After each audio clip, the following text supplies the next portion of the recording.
Hello students, welcome to Advent Academics of Science. आज आपण बघणार आहोत 9th स्टँडर्ड महाराष्ट्र स्टेट बोर्डचा सायन्स 1चा 5th lesson acid basis and सॉल्टचं नेक्स्ट लेक्चर. लास्ट लेक्चरमध्ये आणि त्याच्या लास्ट लेक्चरमध्ये आपण रिॲक्शन्स बघितल्या, त्या एकदा शॉर्टमध्ये रिवाईज करू आणि मग नेक्स्ट पॉईंटकडे जाऊ. पहिली रिॲक्शन बघितली न्यूट्रलायझेशन रिॲक्शन. न्यूट्रलायझेशन म्हणजे काय? ॲसिड आणि बेसची रिॲक्शन होती, त्यावेळी सॉल्ट प्लस वॉटर तयार होतं. ओके, मग त्यातलं H प्लस आणि OH मायनस आयन्स असतात. ॲसिडमधला H प्लस आणि बेसमधला OH मायनस आयन जे असतात ते कंबाईन होतात आणि वॉटर तयार करतात, असं पण त्याला शॉर्टमध्ये म्हणू शकतो. Okay, acid plus metal give salt plus hydrogen gas, ही सेकंड रिॲक्शन होती. यात हायड्रोजन गॅस रिलीज होतो. थर्ड रिॲक्शन बघा, acid plus metal oxide give salt plus water. ही रिॲक्शन पहिल्या रिॲक्शनची सिमिलर आहे. Same non metal oxide plus base give salt plus water. ह्या दोन रिॲक्शन थर्ड अँड फोर्थ जर फर्स्ट रिॲक्शनशी कम्पेअर केल्या तर आपल्याला लक्षात येतं की मेटल ऑक्साईड आर बेस आणि नॉन मेटल ऑक्साईड कसे आहेत? ॲसिड. बट दोन हलकट असे आहेत, झिंक ऑक्साईड आणि ॲल्युमिनियम ऑक्साईड, की जे acidic as well as basic दोन्ही बिहेवियर दाखवतात. म्हणजे ते ॲसिडवर पण रिॲक्ट होतात आणि बेस बरोबर पण रिॲक्ट होतात. याचे रिॲक्शन्स पण आपण बघितलेले आहेत, सोडियम झिंकेट आणि सोडियम ॲल्युमिनेट. ओके, तयार होतं. त्याच्यावरून कळतं की हे दोन्ही नेचर दाखवतात, acidic as well as basic. So यांना काय म्हणतो आपण? Amphoteric oxides. काय म्हणतो? Amphoteric oxides. Okay, next non metal base हे झालं. आणि लास्टची बघा, ॲसिड प्लस कार्बोनेट और बायकार्बोनेट्स ऑफ मेटल्स काय तयार करतात? Salt plus carbon dioxide plus water. तर एक्स्ट्रा कोण तयार होतं? Carbon dioxide. हा कसा आयडेंटिफाय करतात गॅस? की तो लाईम वॉटरमधून पाठवतात, तो त्याला मिल्की करतो. ओके, एवढं इम्पॉर्टंट आपण बघितलेलं होतं. मग आता नेक्स्ट पॉईंटकडे जाऊयात.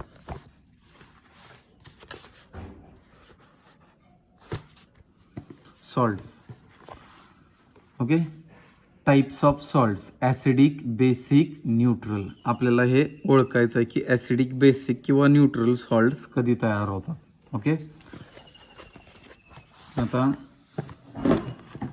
सॉल्ट कधी तयार होतो रे? आपल्याला माहित आहे की acid plus base give salt plus water. ही रिॲक्शन आपल्याला माहिती आहे. ॲसिडची जेव्हा बेस बरोबर रिॲक्शन होती तेव्हाच सॉल्ट तयार होतो. ओके, या रिॲक्शनला आपण न्यूट्रलायझेशन रिॲक्शन म्हणतो. मग सॉल्टचं जे नेचर आहे ते ॲसिड आणि बेसवरती डिपेंड असतं. ओके,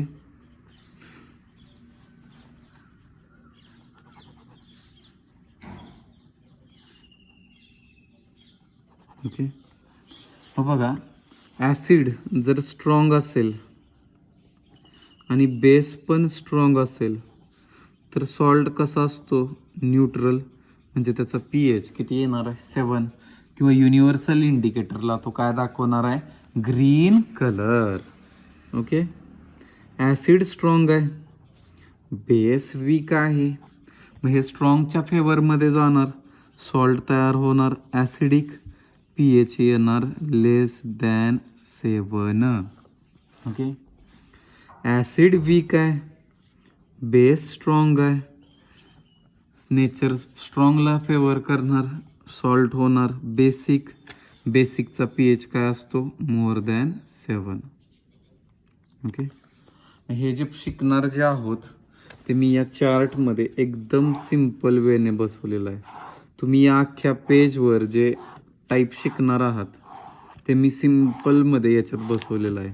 हे समजलं काय आणि हे अख्खं पेज वाचलं काय? म्हणजे इथून ही जी ॲक्टिव्हिटी दिली इथून इथपर्यंत तुम्ही वाचलं तरी हेच अंडरस्टँड होणार आहे. हे जर व्यवस्थित केलं तर हे वाचायची पण गरज नाही.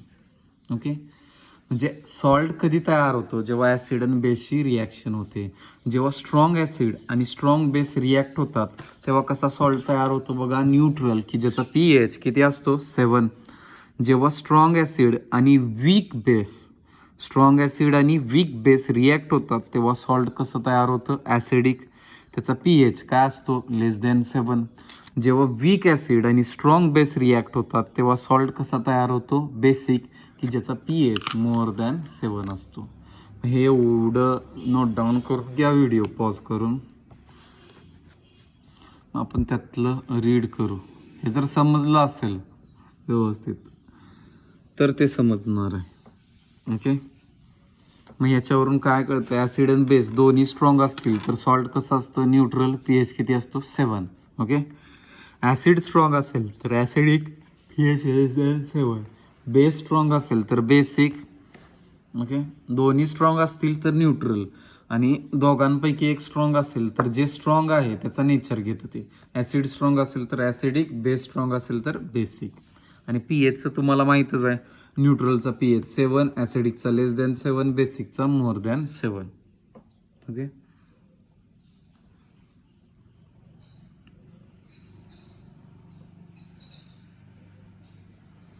मग आता बघूयात टेक्स्ट पेजवर काय दिलेलं आहे, लक्ष द्या.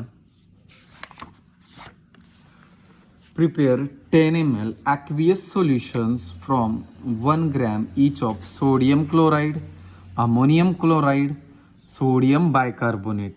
Measure pH of each solution by means of pH paper. म्हणजे आपल्याला त्यांनी काय सांगितलं की sodium chloride, ammonium chloride, sodium bicarbonate हे घ्या आणि त्यांचे pH मेजर करा. Are the value same for all the 3? Answer काय येणार, no. Classify the salts based on pH values. Classify the salts based on pH values.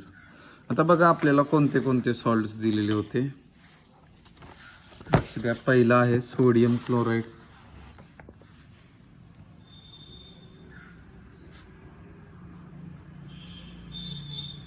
Okay, त्याचा pH काढला, आला 7. नेचर काय आलं त्याचं,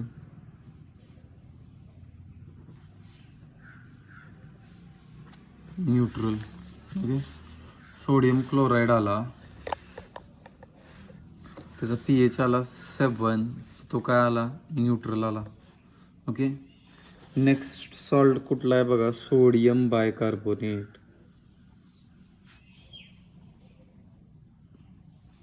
सोडियम बायकार्बोनेटचा pH जर मेजर केला तर तो येतोय,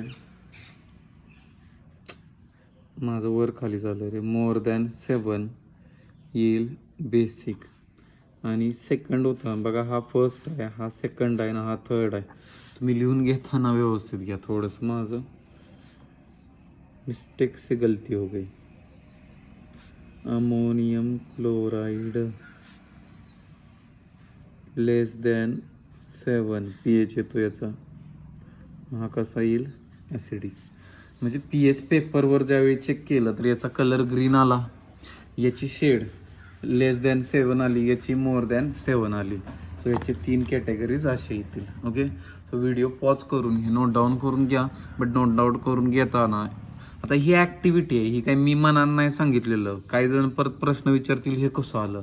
अरे कसं आलं म्हणजे एक्सपेरिमेंट केला, तिथं एक्सपेरिमेंट केल्यावर म्हणजे तो क्लोराईडचं सोल्युशन घेतलं आणि त्यात कलर चेक केला त्या युनिव्हर्सल इंडिकेटर टाकून.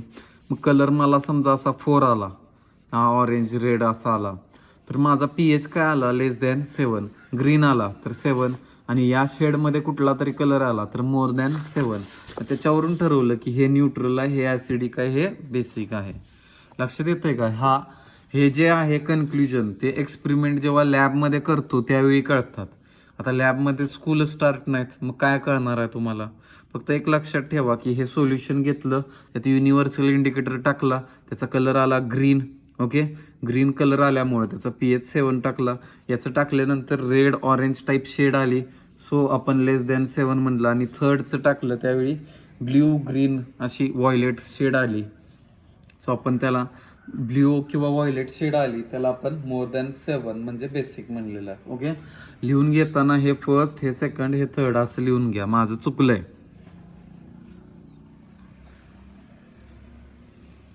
झालं लिहून, फास्ट लिहून घ्या, व्हिडिओ पॉज करू.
बघा पुढे, we have seen that salts are form by reaction between acids and bases.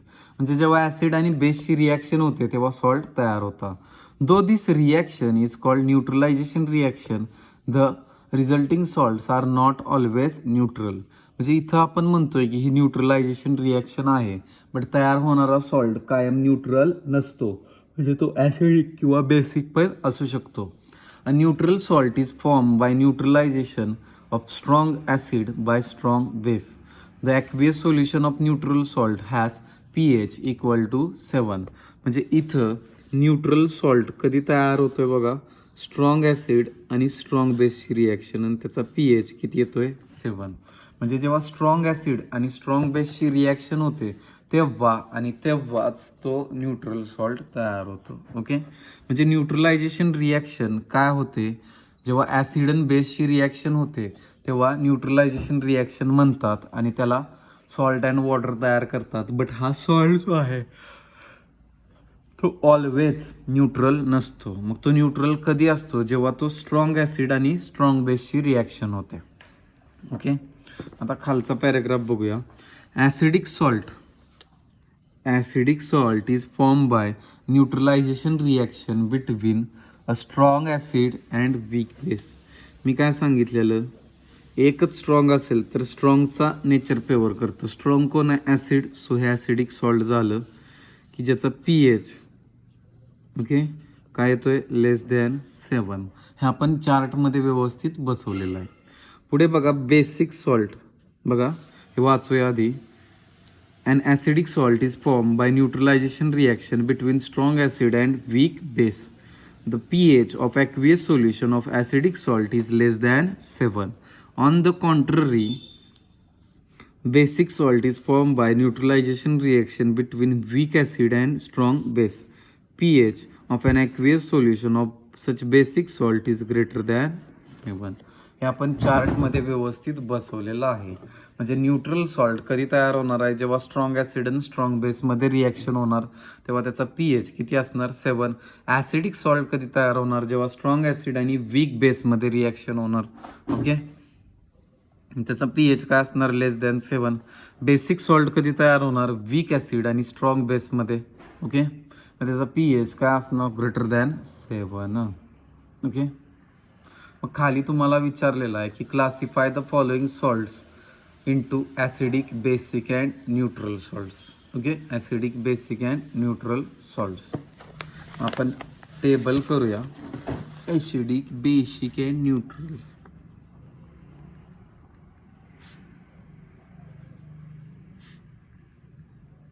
आणि यातलं प्रत्येक सॉल्ट कशापासून बनला आहे ते बघू. बघा, पहिला सॉल्ट जो आहे सोडियम सल्फेट. आता सोडियम सल्फेट कशाचा बनलेला असेल रे, सोडियम हायड्रॉक्साईड आणि सल्फ्युरिक ॲसिड. तुम्ही जर बघितलं तर सोडियम हायड्रॉक्साईड आणि सल्फ्युरिक ॲसिड हे स्ट्रॉंग ॲसिड आणि स्ट्रॉंग बेस आहे. म्हणजे ॲसिड पण स्ट्रॉंग, बेस पण स्ट्रॉंग. जर स्ट्रॉंग ॲसिड आणि स्ट्रॉंग बेस असेल तर सॉल्ट कसा असतो, न्यूट्रल. सो सोडियम सल्फेट कसा होणार आहे, न्यूट्रल. इथं लिहून टाकू, सोडियम सल्फेट न्यूट्रल. ओके, आणि याचं pH किती येणार, 7. का, कारण हा स्ट्रॉंग ॲसिड आणि स्ट्रॉंग बेसचा बनलेला आहे. Okay, next potassium chloride. कशाचा बनलेला आहे पोटॅशियम क्लोराईड, HCl आणि KOH. हे पण स्ट्रॉंग ॲसिड आणि स्ट्रॉंग बेस आहेत. पोटॅशियम क्लोराईड ज्याच्यापासून बनतो ते काय आहेत, स्ट्रॉंग ॲसिड आणि स्ट्रॉंग बेस आहेत. सो हा सॉल्ट कसा असणार आहे, न्यूट्रल. सो इथं सेकंड न्यूट्रलमध्ये लिहून टाकू पोटॅशियम क्लोराईड.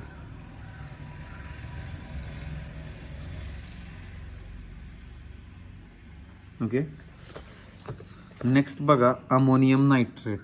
आता अमोनियम नायट्रेट जो आहे तो अमोनियम हायड्रॉक्साईड या वीक बेस आणि नायट्रिक ॲसिड या स्ट्रॉंग ॲसिडचा आहे. म्हणजे इथं वीक बेस आणि स्ट्रॉंग ॲसिड आहे. मग बघा, वीक बेस आणि स्ट्रॉंग ॲसिड असेल तर ॲसिडिक सॉल्ट तयार होतो. सो हा अमोनियम नायट्रेट कसा असणार आहे, ॲसिडिक. मग ॲसिडिकमध्ये लगेच लिहून टाकू अमोनियम नायट्रेट. का? कारण हा वीक बेस आणि स्ट्रॉंग ॲसिडचा बनलेला आहे. नेक्स्ट बघा, सोडियम कार्बोनेट. आता सोडियम कार्बोनेट कशापासून बनतो? सोडियम हायड्रॉक्साईड आणि कार्बोनिक ॲसिड किंवा त्या टाईपमध्येच कार्बन डायऑक्साईड वगैरे असेल.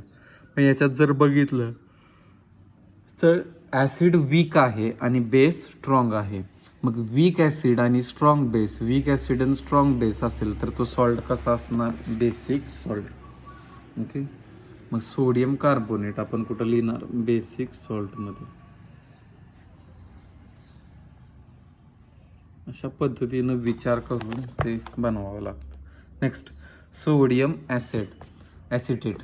मग हा जो सोडियम ॲसिटेट असतो तो ॲसिटिक ॲसिड हे वीक ॲसिड आहे आणि सोडियम हायड्रॉक्साईड हा स्ट्रॉंग बेस आहे. मग पुन्हा एकदा वीक ॲसिड आणि स्ट्रॉंग बेस म्हणजे कसा सॉल्ट होणार? Basic salt. कसं होणार? Basic salt. हा इथं लिहू सोडियम ॲसिटेट. ओके. आणि आता लास्ट बघा, सोडियम क्लोराईड. सोडियम क्लोराईड काय आहे? NaCl आणि HCl हे जगातले सगळ्यात स्ट्रॉंग ॲसिड आणि स्ट्रॉंग बेस आहेत. आणि जेव्हा स्ट्रॉंग ॲसिड आणि स्ट्रॉंग बेस असतो तेव्हा सॉल्ट कसा असतो? न्यूट्रल. सो सोडियम क्लोराईड जाणार न्यूट्रलमध्ये. ओके. आता व्हिडिओ पॉज करा आणि हे आन्सर्स लिहून घ्या. ॲसिडिकमध्ये एकच आहे, बेसिकमध्ये 2 आणि न्यूट्रलमध्ये 3. आपण ठरवलं कसं? स्ट्रॉंग ॲसिड आणि स्ट्रॉंग बेसचा neutral, strong acid weak base acidic, weak acid strong base basic. Okay.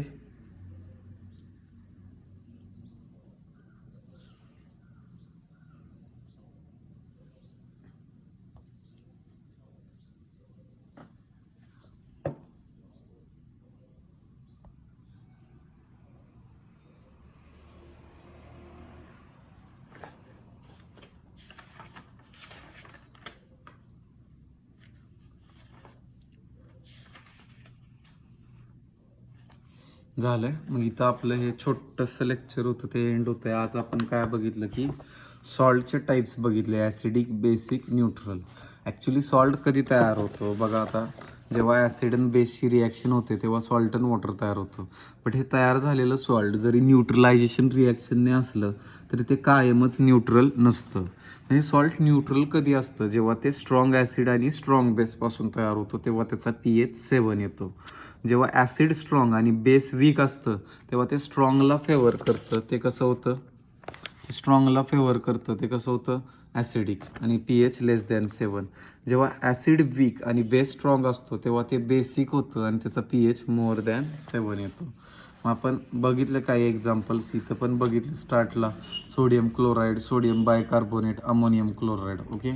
आणि इथे खाली पण बघितलं. ओके. कोण ॲसिडिक आहे, कोण बेसिक आहे, कोण न्यूट्रल आहे. म्हणजे सॉल्टचं नेचर आहे ते ज्या ॲसिड आणि बेसपासून तयार होते त्याच्यावर डिपेंड राहतं. दोन्ही स्ट्रॉंग असतील तर ते न्यूट्रल असतं, ॲसिड स्ट्रॉंग असेल तर ॲसिडिक, बेस स्ट्रॉंग असेल तर बेसिक. मग हे व्यवस्थित प्रिपेअर करा. आज आपण एवढंच बघितलेलं आहे सॉल्टचे टाईप्स, म्हणजे इथून इथपर्यंतच फक्त. ओके. आता नेक्स्ट जो पार्ट आहे वॉटर ऑफ क्रिस्टलायझेशन तो आपण नेक्स्ट लेक्चरमध्ये बघू. मग लास्ट पार्ट राहतो इलेक्ट्रोलिसिस. त्याला 2-3 लेक्चर्समध्ये डिवाइड करू छोट्या छोट्या. ओके. ते मग आपला लेसन संपेल. मग लास्टला एक्झरसाइज 1-2 लेक्चरमध्ये डिस्कस करू.